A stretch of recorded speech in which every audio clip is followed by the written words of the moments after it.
Dok su granatirali Sarajevo i televiziju Bosne i Hercegovine po ko zna koji put Mladići, Stojanovići i konspiratori Zije, Mustafe i Fadili, to isto veče nazove nas bivši Ilija Guzina i pita: gorite li, gorit ćete još i više, i smije se. Ili nedavno, pred početak Dnevnika u 7:30, bivši kamerman Bijelić Sveto poručuje: sad ćemo vas raketirati kad bude špica Dnevnika. I tako i bi. Zemljo, otvori se. Kad su ovi mali miševi ovakvi, nije odna ni čudno za one veće i najveće. Raketirani smo, druže Bijeliću, pa smo živi. Gorimo Guzina, pardon, gospon Dubček, gorimo, ali od želje da vas i vama slične sretnemo. Gorimo i čekamo da odete sami tamo odakle ste i došli. Zatrovali, isprljali ovo naše lijepo Sarajevo, grad nad gradovima. Sad sam još ponosniji na njega i još mi je draže što sam ovdje rođen, u gradu Prkosa, u gradu Heroju, u gradu Vječnosti. Ali prije no što odete morate da platite, takav je i red, iako ga istina u ovom haosu nema. Ali zbog vas mora ga biti, da platite za sve. Ceh je istina veliki, ali vi ga možete i morate platiti, poslije svega šta ste učinili. Ne dolazi u obzir srpski poraz, kažeš, druže Karadžiću. Dolazi, druže, ne gospodine, nego druže Karadžiću. Dolazi, ali ne srpski, nego tvoj i tvojih lutkica. Ali i ti si lutak, samo mnogo ružan, zao, loš, rđav i ružan. Dolazi poraz jedne politike, ratne.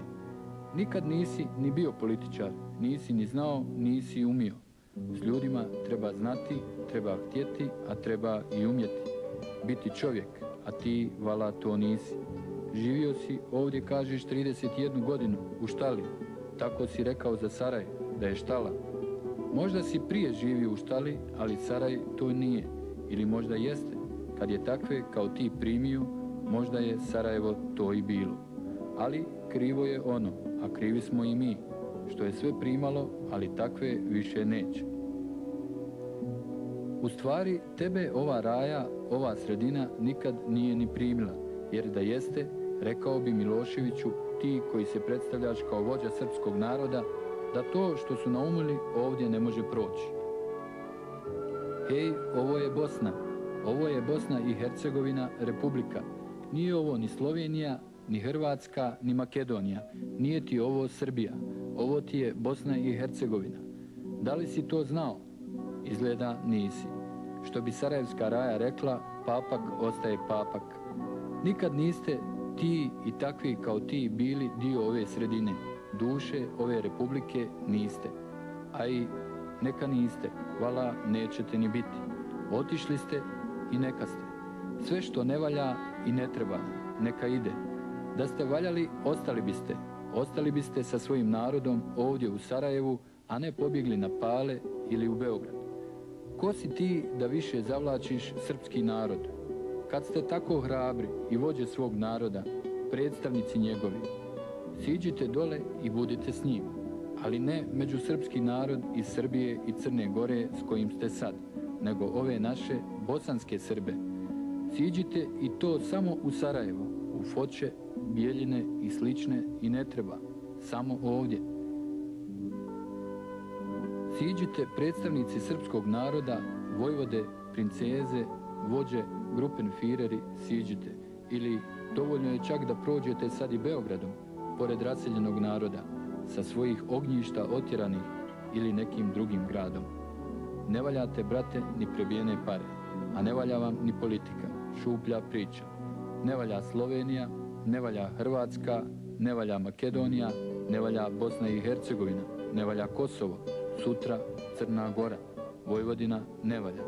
Nije u pravu Evropa, svijet. Samo ste vi u pravu, vi ste pravi. Pa kako to, pobogu, nešto tu ne štima. Kažeš, druže Karadžiću, možeš osvojiti Sarajevo kad hoćeš, a ti kao to nećeš. Ne možeš ti, bolan, osvojiti ništa, jer da možeš, osvojio bi ti davno, samo da možeš. Da je babi, ne bi bila ono što je. nego nešto drugo. Ti samo možeš uništavati, ali ne i uništiti. Takav si i rođen. Samo se čovjek zaorađa, on se ne stvara. Samo znaj, mala će biti klupa, stotine klupa, hiljade za sve vas. Optuženička, naravno, da se razumijemo. Mali će biti jedan stadion da izađete svi vi zločinci na suđenje. Ima vas, brate, mnogo. To što su razriješili, ražalovali, smijenili one generale i njima slične, nama ama baš ništa ne znači. Svi su oni doprinijeli ovome. Svi ste vi nosioci štafete smrti, ne mladosti, nego smrti. Na jednoj dugoj i bolnoj etapi. Štafete uništenja, štafete gladi, štafete bijede, ali i štafete poraza, ali vaše politike i sličnih. U svakoj toj etapi svaki od vas imao je po neku zaslugu, veću ili manju, za sve ono što se desilo, što se dešava. Svi će odgovarati. Toliko vas ima da bi i Marakana bila mala, ali ne ona beogradska, ona ima samo 100.000 mjesta. Razna vi obilježja, zastave i zastavice, transparente imate. Za razliku od navijača, vi umjesto petardi bacate granate, bombe, sijete smrt. Stidjet će se i stidi se svaki pošteni građanin što se zove kao vi. Krajišnik, Koljević, Plavšić, Karadžić, Perišić, Mladić, Adžić i Kokanjac. Stidjet će se. Stidi se. Nemaju nikakvih moralnih skrupula ni prema kome. To su zvijeri kakve ne pamti zemljina kugla ni u vodi ni na kopnu u istoriji pa do danas.